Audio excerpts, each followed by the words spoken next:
Welcome back to our exploration of the silliest TV show spin-offs of the 1980s, Part 2.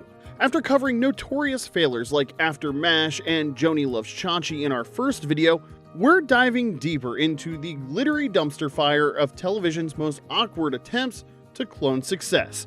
Now, if you missed Part 1, don't worry, we've dropped the link in the description below so you can watch that immediately after this one. The television landscape of the 80s was littered with the corpses of shows that thought a quirky side character or a popular catchphrase could carry 22 minutes of prime time. For every successful spin-off like Family Matters, you forgot Family Matters was a spin-off, didn't you? Anyway, for every Family Matters that surpassed its predecessor, dozens of bizarre offshoots imploded on launch or limped through their brief runs before being mercifully cancelled. If you enjoy nostalgic roasts of TV's biggest missteps, hit that like button and subscribe to join our growing community of TV archaeology enthusiasts. Today, we're examining 5 sitcom spin-offs that should have stayed on the drawing board, each more bewildering than the last. Now, leading our parade of misguided television decisions, we have The Ropers. Now, while it technically premiered in 1979, The Ropers ran into 1980 and helped kick off the decade's avalanche of awkward sitcom spin-offs. You remember Stanley and Helen Roper, right? The nosy landlords from Three's Company who were constantly suspicious of Jack Tripper's living arrangement with Chrissy and Janet. I'll say $7.50. That wasn't very nice. I'll say she could have held it down. You said enough. Well, someone at ABC decided these two scene stealers deserved their own spotlight, and The Ropers was born. The premise was as thin as the walls in their old apartment building. The Ropers sell their property and move to an upscale neighborhood where they don't fit in. Revolutionary stuff, right? The show took 2 scene-stealing side characters and bumped them up to lead status, only to find the spotlight wasn't as flattering. Every episode hammered the same notes ad nauseum: Stanley's cheapness and their non-existent sex life. One particularly painful episode featured Stanley accidentally joining a women's liberation group. Comedy gold, folks! The humor was about as subtle as a sledgehammer, with Helen constantly demanding intimacy, while Stanley found increasingly ridiculous ways to avoid it. "Not tonight, Helen, I'm alphabetizing my toolbox" was an actual excuse that was used. What made The Ropers especially embarrassing was how it stripped away everything that made these characters work in Three's Company. As nosy neighbors popping in for a scene or two, The Ropers were comedy gold, but as the center of their own show, pure lead. Their bickering, which was funny in small doses, became grating when it was the main course. ABC eventually realized their mistake, though it started strong thanks to a primetime slot after Three's Company, ranking number 8 overall in its first season.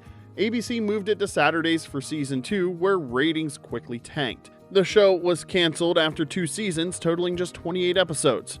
However, here's the real tragedy. Norman Fell, who was reportedly hesitant to leave Three's Company, had negotiated a contract clause guaranteeing his return if the spinoff was canceled in its first season. But the show limped into a second season before getting axed, and by then, ABC had already found their replacement. Don Knotts' Ralph Furley wasn't just a temporary fill-in. Viewers embraced him as a standout character in his own right, closing the door on any possible return for the Ropers, except for a single guest appearance. Sometimes you really can't go home again. Next up in our gallery of television regrets, we have the Toretllis. Cheers is universally recognized as one of the greatest sitcoms of all time. So naturally, NBC decided to capitalize on its success by spinning off Nick Toretelli? Yeah, Carla's sleazy ex-husband, who appeared in just 7 episodes of Cheers, somehow got his own show, making this possibly the most baffling spin-off choice of the decade. This is amazing. I don't want to go back there either. I want to stay here in Las Vegas, the city of chance. The Toretellis followed Nick and his ditzy blonde wife Loretta, portrayed by Jean Kasem, already well known as the wife of radio legend Casey Kasem. Their real-life drama would eventually make the Toretellis look tame by comparison. Anyway, Nick and Loretta moved to Las Vegas, where Nick started a TV repair business. The show also introduced their teenage son and Loretta's sister, creating a family dynamic that was supposed to be dysfunctional but hilarious. It was all dysfunction, zero comedy. The fundamental problem with the Toretellis was that Nick was hilarious as Carla's sleazy ex on Cheers, but without her to put him in his place, he was just sleazy. Imagine a Seinfeld spinoff centered entirely around Newman, and now you get the idea. One particularly cringy episode featured Nick pretending to have money and influence to impress Loretta, only to dig himself deeper into lies and humiliation. The laugh track worked overtime trying to convince viewers that watching a middle-aged man lie to his wife was hilarious. After just 13 episodes of dismal ratings and critical panning, NBC put the Toretllis out of its misery. Dan Hedaya and Gene Kasem occasionally returned to Cheers after their spinoff failed, but the experience proved that not every supporting character deserves their moment in the spotlight. Our third contender for the worst spinoff crown is a true achievement in television brevity. If you blinked in 1981, you probably missed Checking In, the spinoff of The Jeffersons that lasted a mere 4 episodes. That's right, 4 episodes. This show holds the dubious distinction of being one of the shortest-lived spinoffs from a major hit sitcom. Checking In starred Marla Gibbs as Florence Johnston, the sharp-tongued maid from The Jeffersons, who gets a promotion to become the executive housekeeper at the Skycrest Hotel. On paper, this might have seemed reasonable. Florence was a fan favorite with her sassy comebacks and no-nonsense attitude, but in practice, it was a disaster of epic proportions. The show suffered from a fundamental misunderstanding of what made Florence work in The Jeffersons.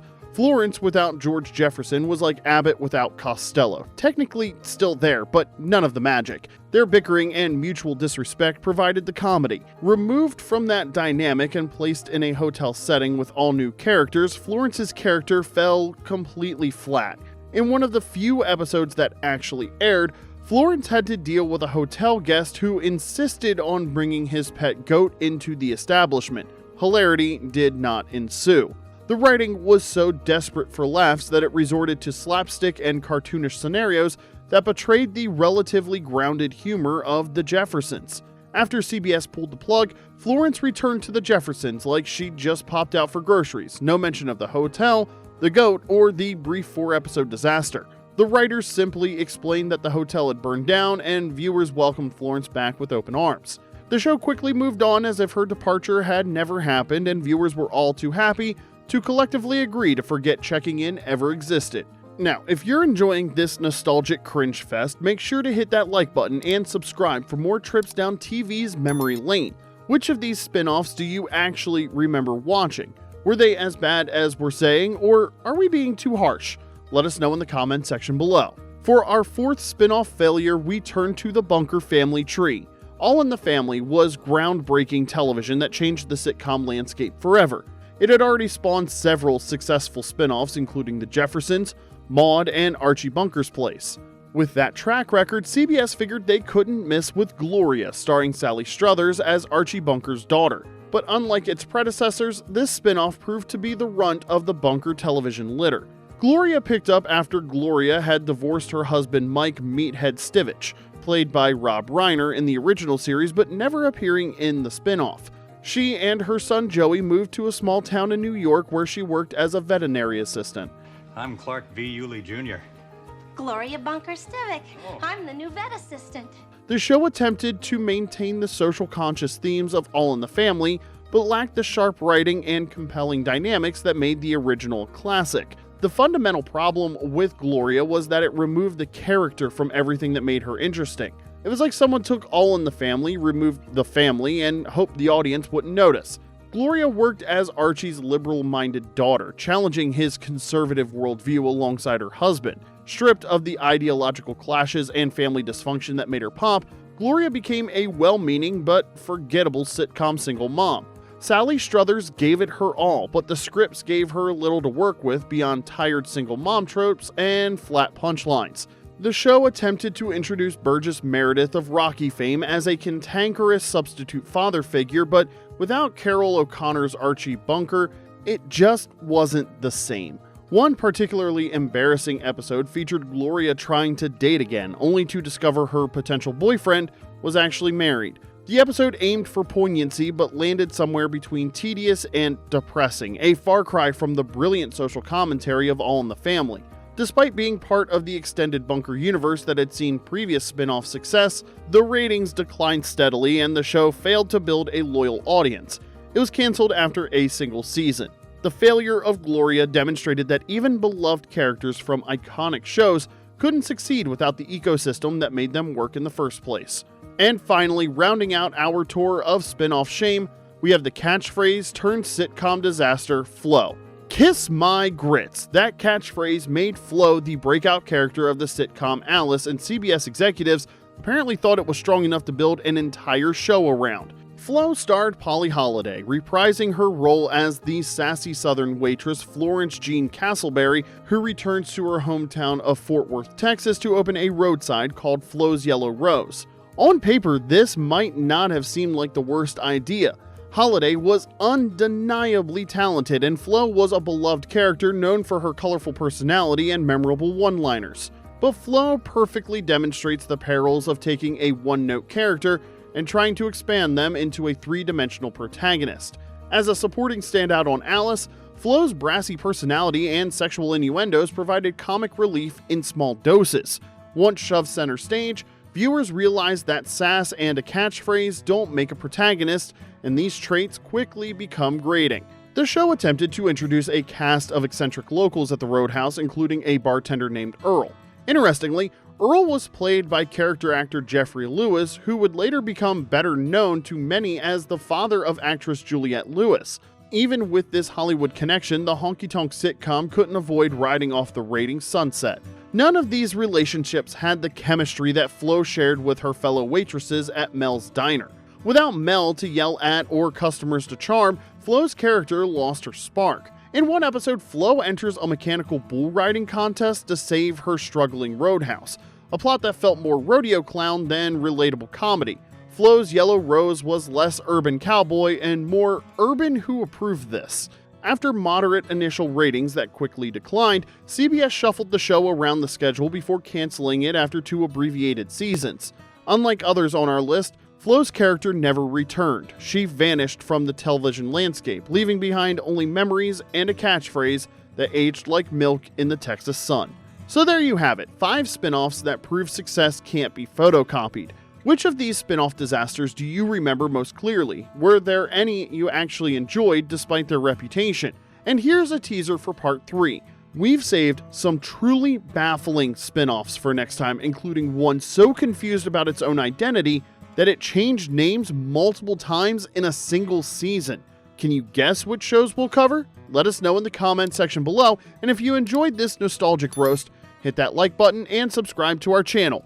We've got plenty more television history to unpack.